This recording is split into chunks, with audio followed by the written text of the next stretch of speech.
আল্লাহ রাব্বুল আলামিন সূরা রহমান নাযিল করলেন। কেন আল্লাহ সূরা রহমান নাযিল করার কারণ হলো বেঈমান কাফিরদেরকে যখন আল্লাহ নবী যখন দাওয়াত দেওয়া শুরু করেছেন, বেঈমান কাফিররা এখন তোমার রহমানের গোলামি করতে হবে, রহমানকে সিজদা করতে হবে, তার দাসত্ব করতে হবে। এই বেঈমান কাফিররা বলে এতদিন পর্যন্ত মুহাম্মদ আল্লাহর দাওয়াত দিয়েছে, আল্লাহ বলতে একটা জাত পূজা হয়েছে, রহমান বলতে দেখা যায় আরেকটা জাত, আরেকটা সত্তার গোলামির কথা বলতেছে। তাহলে বোঝা গেল আল্লাহ দুইজন। এমনি আল্লাহ রাব্বুল আলামিন সূরা রহমান নাযিল করে আল্লাহ জানায়া দিলেন, ও বিশ্বনবী বেঈমান কাফিরদেরকে জানায়া দেন রহমান বলতে আল্লাহর আলাদা কোনো সত্তা নয়, আল্লাহর আলাদা কোনো জাত বোঝানো হয় নাই, বরং আল্লাহর আরেকটি ভুল বাচক নাম হয়েছে রহমান। রহমান বলতে আলাদা সত্তা নয়। বেঈমান কাফিররা মনে করেছে আল্লাহ বলতে একটা জাত বোঝায়, রহমান বলতে একটা জাত বোঝায়, আর একটা সত্তা বোঝায়। আল্লাহ রাব্বুল আলামিন বলেন না, বরং আল্লাহ রাব্বুল আলামিনের গুণগত নাম হলো রহমান। এই ব্যাপারে মুফাসসিরিনে কেরাম বলেন আল্লাহর নামগুলোকে দুই ভাগে বিভক্ত করা হয়েছে। এক ধরনের নামকে বলা হয় জাতিগত নাম, আর এক ধরনের নাম আছে যেই নামকে গুণগত নাম বলা হয়। জাতিগত আল্লাহর নামেরটা সেটাই বলা আল্লাহ গ্রহণ কি আল্লাহ। আল্লাহ রাব্বুল আলামিনের জাতিগত একটা নাম আছে, সেই নামটা হলো আল্লাহ। আল্লাহ ছাড়া আল্লাহর আর কোন জাতিগত নাম হতে পারে না, আর কোন সত্তাগত নাম নয়।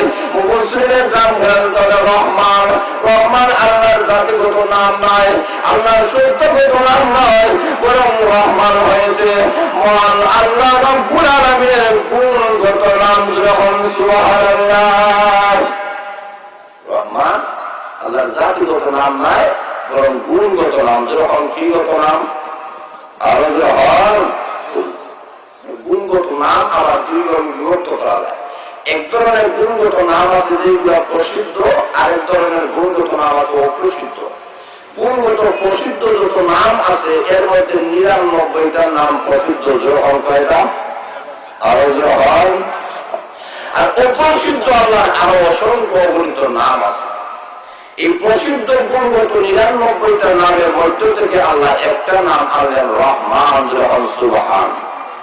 এখন রহমান শব্দের অর্থ হল দয়ালু, রহিম শব্দের অর্থ দয়ালু। রহমান শব্দ আনলেন, রহিম শব্দ আনলেন না কেন? এই প্রশ্নের জবাব মুফাসসিরিনে কেরাম দিয়েছেন।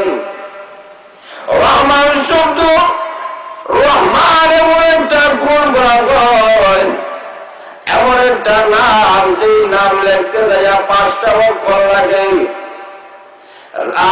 আমিন আলিফ নুন যখন কয়টা আর রহিম শব্দ লিখতে 5টা অক্ষর লাগে না, 4টা অক্ষর লাগে। রাহায়ামিন 4টা অক্ষর লাগে। আল্লাহ রাব্বুল আলামিন রহিম শব্দ না আনিয়া রহমান শব্দ আনিয়া বুঝাইলেন দুনিয়ার মানুষের রহিমের চাইতে রহমানের মধ্যে যেহেতু অক্ষর বেশি, এই কারণে তার গুণ বেশি, তার পাওয়ার বেশি।